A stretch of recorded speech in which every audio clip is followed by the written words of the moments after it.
नमस्कार दोस्तों, स्वागत है आपका अपनी YouTube channel education classes Ramu में आपका स्वागत करता हूं। दोस्तों, आज की वीडियो हमारा हिंदी का प्रैक्टिस सेट आप कह सकते हैं कि लेसन तीसरा का पार्ट 2 है, ऐसे आप कह सकते हैं। लेसन तीसरा जो उपसर्ग प्रत्यय का हम प्रैक्टिस सेट करा रहे थे उसमें हमने पार्ट 1 करा दिया था, जिसमें हमने लगभग 40 क्वेश्चन जो है पार्ट 1 में कर चुके थे। आज का हमारा पार्ट 2 है और आज हम पार्ट 2 में 40 क्वेश्चन से आगे क्वेश्चन करने वाले हैं। तो अगर आप किसी भी शिक्षक भर्ती की तैयारी करते होंगे, किसी भी एग्जाम की तैयारी करते होंगे, उन सभी के लिए ये हमारा हिंदी का प्रैक्टिस सेट काफ़ी महत्वपूर्ण है। तो वीडियो अंत तक देखिएगा। सिलेक्टेड क्वेश्चन है, ऐसे क्वेश्चन है जो किसी न किसी एग्जाम में पूछे गए क्वेश्चन है, वो क्वेश्चन मैं आपके सामने लेकर आया हूँ। तो वीडियो को अंत तक देखिएगा। आपके रिजल्ट में और इस टॉपिक से ऐसे क्वेश्चन बनने वाले क्वेश्चन जो है आप कभी गलत नहीं कर सकते हैं। तो एक बार वीडियो को अंत तक देखिएगा, बाकी आपको बहुत ज़्यादा फायदा इससे मिलने वाला है। तो चलिए, प्रश्न नंबर 41, आकर्षण में उपसर्ग आपको बताना है। तो कर्षण एक शब्द इसमें से निकल जाता है तो बचता हमारा आ ही है, तो इस तरह से हमारा उपसर्ग हो जाएगा बी वाला विकल्प प्रश्न नंबर 41 का। चलिए, प्रश्न नंबर 42 प्रश्न नंबर 42 है कि प्रत्यय शब्द में उपसर्ग प्रत्यक्ष में उपसर्ग आपको बताना है। तो इसमें जो प्रत्यक्ष में उपसर्ग होगा वो होगा प्रति उपसर्ग हो जाता है डी। अगर पढ़ाने का तरीका, जैसे कि हम कोई भी क्वेश्चन पर ज़्यादा समय नहीं लेता हूँ, बाकी जहाँ पर अगर व्याख्या करने की ज़रूरत होती है वहाँ पर मैं जो है व्याख्या करने की कोशिश करता हूँ। अब ये क्वेश्चन इतना सरल है कि इस पर व्याख्या करने की कोई ज़रूरत नहीं है। तो यहाँ क्या सबको पता है कि प्रति यहाँ पर उपसर्ग है, क्योंकि बीच में त है तो त आधा त जहाँ रहता है वहाँ पर प्रति उपसर्ग ही लगता है, प्र के बाद आधा त रहेगा। और आपको पता होगा कि प्रति एक उपसर्ग है, तो यहाँ पर कोई व्याख्या करने की जरूरत नहीं। इस तरह से हमारा डी वाला विकल्प सही हो जाएगा। जहाँ मुझे लगता है कि आपके समझाने की ज़रूरत है, क्योंकि ये कुछ लेवल का क्वेश्चन है, तो वो क्वेश्चन मैं ज़रूर समझाने का प्रयास करता हूँ। और उपसर्ग और प्रत्यय से इतने हार्ड क्वेश्चन नहीं बनते, लेकिन कुछ ऐसे इस प्रैक्टिस सेट में क्वेश्चन है उपसर्ग और प्रत्यय से जो आपको चुनौती दे सकते हैं। तो वीडियो को अंत तक देखिएगा, मेरी बस यही आपसे रिक्वेस्ट है। प्रश्न नंबर 43 है कि टिकाऊ में प्रत्यय आपको बताना है। चलिए, ये बहुत महत्वपूर्ण प्रश्न है, ये आपको चुनौती देगा। अब आपके सामने विकल्प है, विकल्प कौन सा सही होगा वो आप चुन लीजिएगा। हम विकल्प चुनने जा रहे हैं। इसमें जो प्रत्यय होगा, कुछ लोग पढ़ेंगे कि टीका, लेकिन टीका का एक तद्भव शब्द हो जाता है और हमें तत्सम शब्द शुद्ध जो सार्थक होते हैं वो शब्द छांटने होते हैं। तो इस तरह से हमारा विकल्प जो डी वाला सही हो जाएगा, क्योंकि टिक प्लस आऊ हो जाता है, ना कि टीका प्लस ऊ होगा। ये चीज़ ध्यान रखिएगा। इस तरह से हमारा डी वाला विकल्प जो है सही हो जाएगा। प्रश्न नंबर 44 है कि चतुराई शब्द में प्रत्यय आपको बताना है। कौन सा प्रत्यय होगा प्रश्न नंबर 44 का? तो आई प्रत्यय होगा। सी वाला विकल्प जो है इसका सही हो जाएगा। चतुर शब्द हमारा सार्थक शब्द यहाँ से निकल रहा था। प्रश्न नंबर 45 है कि धातु पर प्रत्यय जोड़कर वर्तमान काल कृदंत बनते हैं। प्रश्न नंबर 45 ये कह रहा है कि धातु पर प्रत्यय जोड़कर वर्तमान काल कृदंत बनते हैं, कौन से प्रत्यय जुड़ता है? तो प्रश्न नंबर 45 कह रहा है यही। तो ता प्रत्यय जो जुड़ेगा वो हो जाता है, जो कि वर्तमान काल को प्रदर्शित करता है, और तातिथि लगा रहता है, आपको पता भी होगा। तो प्रश्न नंबर 46 है कि भलाई में कौन सा प्रत्यय है? तो भलाई में अगर हम प्रत्यय की बात करें प्रश्न नंबर 46 का, तो वो हो जाता है भला प्लस आई। तो आ के साथ आ मिलेगा, डी वाला विकल्प जो है सही हो जाएगा। एक सार्थक शब्द ढूंढना होता है आपको। इसमें से प्रश्न नंबर 47 की उत से निर्मित शब्द कौन सा है वो आपको बताना है। तो इसमें तो अधि लगा है, क्योंकि इस पर कई बार बात कर चुका है। इसमें अप लगा है तो ये हो नहीं सकता। आगे विकल्प चलते हैं और यहाँ देखिए उच्च प्लस कारण। अगर आप व्यंजन संधि पढ़े होंगे ना, तो उसमें ये चीज़ आपको बताई गई होगी कि उत किसके साथ आता है। तो ये चीज़ें ध्यान रखिएगा। डी वाला विकल्प हमारा 47 का सही हो जाएगा। प्रश्न नंबर 48 पर चलते हैं। प्रश्न नंबर 48 कह रहा है, कुत्ते भौंक रहे हैं, थोड़ा रुक जाइए। इनका लगता है मुझसे दुश्मनी है। जब मैं वीडियो बनाने चलता हूँ तभी इन लोगों का साउंड शुरू हो जाता है। यहाँ कुत्ते भी इतने हैं कि परेशान है सब। प्रश्न नंबर 48, बचपन में पन प्रत्यय जुड़ जाने से कौन सा शब्द का निर्माण होगा वो आपको बताना है। तो बचपन में जब प्रत्यय जुड़ेंगे, बच्चा में जब हम प्रत्यय जुड़ेंगे पन, तो वो बचपन बन जाता है। ए वाला विकल्प इसका सही हो जाएगा। हम बचपन पढ़ रहा था। चलिए प्रश्न नंबर 49, प्रत्येक शब्द में उपसर्ग आपको बताना है। तो हमने बताया कि बीच में जब तो आगे रहे और आधा प्र आगे रहे तो ती ही होता ही है, कुछ सोचने की जरूरत नहीं। बी वाला विकल्प हमारा सही हो जाएगा प्रश्न नंबर 49 का। प्रश्न नंबर 50, उपसर्ग शब्द शब्दांश, उपसर्ग वह शब्दांश हैं जो क्या होते हैं, कितना सरल प्रश्न है, जो शब्द के पहले जुड़ते हैं, आगे जुड़ते हैं। तो किसी भी शब्द के आगे जुड़ता है वही हो जाएगा। तो ये वाला विकल्प इसका सही हो जाएगा। प्रश्न नंबर 51, उपसर्ग बताइए अतीन्द्र, अतीन्द्र में कौन सा उपसर्ग है वो आपको बताना है। अतीन्द्र में प्रश्न नंबर 51 बहुत महत्वपूर्ण प्रश्न है। देखिए ऐसे ही प्रश्न आपकी चुनौती होते हैं। अतीन्द्र में अगर हम उपसर्ग की बात करें तो देखिए जहाँ ई और ई मिलता है वहीं पर बनता है बड़ी ई, और ये है हमारा उपसर्ग। बी वाला विकल्प सही हो जाएगा। अति प्लस इंद्र, इंद्र इंद्र याद रखिएगा। तो बी वाला विकल्प हमारा सही हो जाएगा। प्रश्न नंबर 52 है कि पुस्तकीय शब्द में प्रत्यय कौन सा है वो आपको बताना है। तो शब्द ढांकी पुस्तक, और पुस्तक के बाद बचा क्या है हमारा ई। अब विकल्प 2 है आपके सामने, एक ये और एक ये, किसके साथ जाएंगे, तो हम किसके साथ जाएंगे, प्रश्न नंबर 52 का जो हमारा विकल्प सही होगा वो सी, क्योंकि यहाँ पर बड़ी की मात्रा लगी है, ध्यान रखिएगा। प्रश्न नंबर 53 है कि परा उपसर्ग का अर्थ होता है क्या, आपको बताना है। तो परा उपसर्ग का अर्थ क्या होता है, तो वो अर्थ होता है उल्टा। परा होता है एक उल्टा होता है, वही चीज सी वाला विकल्प इसका सही हो जाएगा। आगे चलते हैं, परा उपसर्ग का अर्थ यही चीज उल्टा, सी वाला विकल्प इसका सही हो जाएगा। आगे चलते हैं प्रश्न नंबर 54, अधिमानता में प्रयुक्त उपसर्ग आपको बताना है। तो यहाँ कुछ नहीं, ए वाला विकल्प सही हो जाएगा। अधि उपसर्ग लगा है 54 का, ए वाला हमारा विकल्प सही हो जाएगा।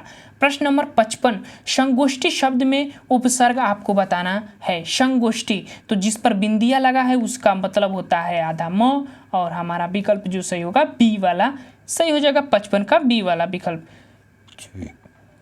प्रश्न नंबर 56 पर चलते हैं, उपसर्ग को कहते हैं।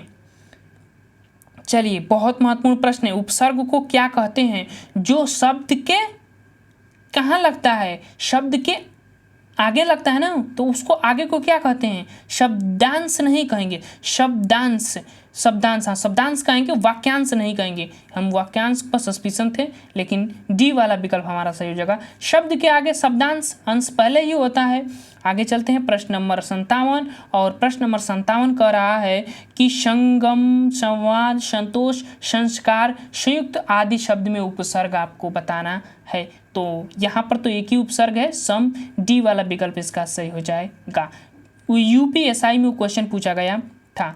प्रश्न नंबर आ जाते हैं 58 प्रश्न कह रहा है कि अप उपसर्ग दिए गए विकल्प में से किसके साथ प्रयुक्त हो सकता है, किसके साथ प्रयुक्त हो सकता है, किस शब्द के साथ, राम के साथ, रण के साथ, जय के साथ या मान के साथ। तो सीधी सी अपमान ऐसे शब्द निकल रहा है, हम सी के साथ इसका प्रयोग कर सकते हैं।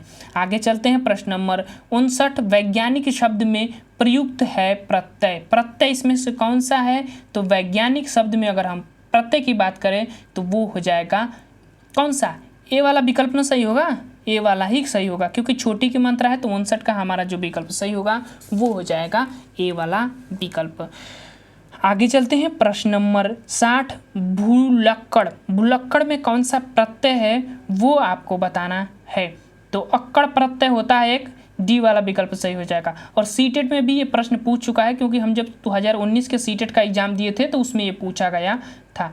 ध्यान रखिएगा, वो कई बार पूछा जाता है, हालांकि यहाँ पर एक ही पेपर का नाम दिया है यूपीएसआई। चलिए आगे चलते हैं प्रश्न नंबर 61, लिखावट में प्रत्यय आपको बताना है कौन सा है।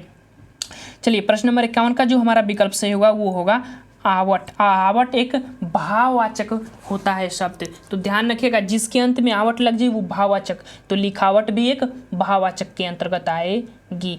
आहट, आवट, आस, ये सब भाववाचक के शब्द प्रत्यय हैं, ध्यान रखिएगा, पूछा गया प्रश्न है, पहले प्रैक्टिस सेट में हम आपको बताए होंगे अगर आप देखे होंगे वीडियो हमारी। तो प्रश्न नंबर 62, सुमित्रा में प्रत्यय आपको बताना है। तो सुमित्रा में प्रत्यय की अगर हम बात करें तो वो हमारा हो जाएगा आ प्रत्यय, डी वाला विकल्प यहाँ दिख भी रहा है। सु शब्द उपसर्ग हो जाएगा और मित्र जो है इसमें शब्द हो जाएगा, मूल शब्द जो कहते हैं।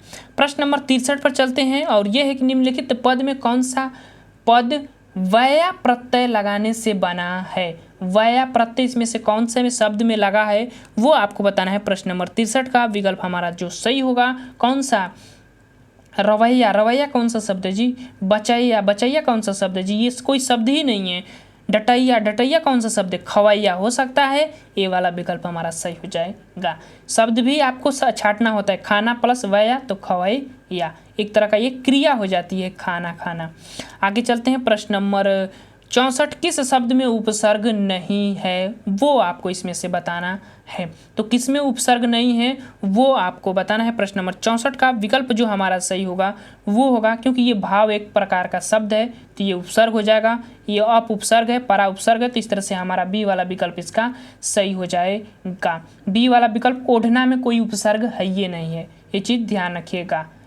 वो हटा देंगे तो ढना कैसा शब्द है, कुछ कोई शब्द निकल रहा है सार्थक नहीं, तो इस तरह से हमारा बी वाला विकल्प सही हो जाएगा।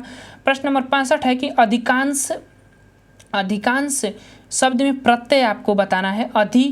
आंशिक अधिकांश में पढ़ रहा हूँ, आंशिक शब्द में प्रत्यय आपको बताना है। तो आंशिक शब्द में अगर हम प्रत्यय की बात करें तो वो होगा हमारा एक प्रत्यय, और कहाँ पर हमारा है तो सी वाले विकल्प में है। आगे चलते हैं, प्रश्न नंबर 66, कहावत। कहावत शब्द में प्रयुक्त प्रत्यय कौन सा है। तो कहावत में अगर हम प्रत्यय की बात करें हो जाएगा आवत, डी वाला विकल्प इसका सही हो जाएगा। प्रश्न नंबर 67, मिठास शब्द में कौन सा प्रत्यय है वो आपको बताना है, और वो प्रत्यय हमारा आस। हम पहले प्रैक्टिस सेट में बताया था कि जिनके साथ आवट, आहट या आस लगा हो वो भाववाचक होते हैं, और वो एक तरह का प्रत्यय है, तो ये एक तरह का शब्द क्या हो जाएगा, भाववाचक। ये पूछा जाता है, कम लिख देगा कि मिठाई, अब यहाँ पर एक मिठास है एक मिठाई, तो इसमें से भाववाचक कौन है, तो वो हमारा जो हो जाएगा ये मिठास जो है एक भाववाचक के अंतर्गत आएगा। चलिए आगे चलते हैं, प्रश्न नंबर 68, निम्नलिखित शब्द में प्रयुक्त सही उपसर्ग का चयन कीजिए। उत्कर्ण। उत्कर्ण में कौन सा उपसर्ग है वो आपको बताना है। प्रश्न नंबर 68 का कौन सा विकल्प सही होगा वो आपको बताना है, प्रश्न नंबर 68 का, और हमारा जो विकल्प सही होगा वो उपसर्ग हो जाता है, तो डी वाला विकल्प इसका सही हो जाएगा। प्रश्न नंबर 69 है कि निम्न शब्द में प्रयुक्त प्रत्यय के लिए सही विकल्प चुनिए। मच्छरदानी। मच्छरदानी में प्रत्यय आपको ढूंढना है कि कौन सा प्रत्यय है इसमें। प्रश्न नंबर 69 का विकल्प जो हमारा सही होगा वो हो जाएगा। अच्छा, यहाँ पर मूल शब्द छाटिए ना, मच्छर। मच्छर, तो मच्छर के बाद बचा का दानी ही तो बचा है, डी ए वाला विकल्प हमारा सही हो जाएगा। 69 का यही प्रत्यय है इसमें। प्रश्न नंबर 70, प्रश्न नंबर 70 है कि सुशिक्षित में उपसर्ग आपको बताना है, कुछ सोचिए मत, सी वाला विकल्प इसका सही हो जाएगा। प्रश्न नंबर 71, धड़ाक। धड़ाक में आपको प्रत्यय बताना है कि धड़ाक में प्रत्यय कौन सा है वो आपको बताना है, प्रश्न नंबर 71 का। अब देखिए, धड़ाक में प्रत्यय आप छाटना है, धड़, धड़ प्लस आक, धड़ा तो होता नहीं है, धड़ होता है, तो इस तरह से हमारा सी वाला विकल्प सही हो जाएगा। आगे चलते हैं, प्रश्न नंबर 72, 19 शब्द में उपसर्ग आपको बताना है, कौन सा उपसर्ग है। चलिए, बहुत महत्वपूर्ण प्रश्न है, 19 में कौन सा उपसर्ग है, तो वो हमारा उपसर्ग हो जाएगा कौन सा, उन प्लस नीस, और हमारा जो विकल्प सही होगा वो डी वाला। अब इसके साथ नहीं जा सकते, ध्यान रखिएगा, प्रश्न नंबर 72 का हमारा विकल्प डी वाला सही हो जाएगा। आगे चलते हैं, आगे हमारा है प्रश्न नंबर 73। प्रश्न नंबर 73 के अभ्यागत शब्द में उपसर्ग आपको बताना है कि अभ्यागत शब्द में उपसर्ग है। अभ्यागत शब्द में उपसर्ग जो है अभी हो जाएगा, ए वाला विकल्प इसका सही हो जाएगा 73 का। प्रश्न नंबर 74 है कि इक शब्द इक प्रत्यय लगाने पर सप्ताह का रूप क्या होगा। तो साप्ताहिक हो जाएगा ना, कुछ सोचने की जरूरत नहीं है। किस में लिखा है, सप्ताहिक, बहुत सटीक उत्तर मारना है तो ये 74 का बी वाला विकल्प हमारा सही हो जाएगा। देखिए साप्ताहिक, साप्ताहिक होता है ना, शब्द भी हम गलत पढ़ रहे हैं क्या, साप्ताहिक होता है, ये शुद्ध शब्द नहीं है तो इसके साथ भी नहीं जा सकते। हम किसके साथ जाएंगे, साप्ताहिक के साथ जाएंगे, साप्ताहिक। तो वर्तनी की दृष्टि से हमारा डी वाला ही विकल्प सही होगा, ध्यान रखिएगा। प्रश्न नंबर 75 है कि निम्नलिखित में से किस शब्द में प्रत्यय नहीं है। अब किस में प्रत्यय नहीं है वो आपको बताना है। प्रश्न नंबर 75 का विकल्प जो हमारा सही होगा, प्रत्यय पूछ रहा है तो इसमें वान प्रत्यय हो जाएगा, इकह, इकहरा, रा, इकह प्लस रा, दूजा। देखिए यहाँ जो दुबला प्रत्यय नहीं है, प्रत्यय तो लास्ट में जुड़ता है ना, तो इसी में दुबला, ला हटाने के दुब क्या शब्द होता है, कुछ नहीं शब्द होता है, इस तरह से हमारा, अच्छा प्रत्यय नहीं है वही पूछ रहा है ना, तो बी वाला विकल्प हमारा 75 का सही हो जाएगा। आगे चलते हैं प्रश्न नंबर 76 पर, निम्नलिखित में से कौन सा लुटेरा शब्द में प्रयुक्त प्रत्यय है वो आपको बताना है। तो कौन सा प्रत्यय होगा, सोचने की जरूरत नहीं है। प्रश्न नंबर 76 का हमारा विकल्प जो है बी वाला सही हो जाएगा, लुट प्लस एरा होता है तो बी वाला विकल्प। प्रश्न नंबर 77 की विचार में एक प्रत्यय जुड़ जाएगा तो कौन सा शब्द बनेगा वो आपको बताना है।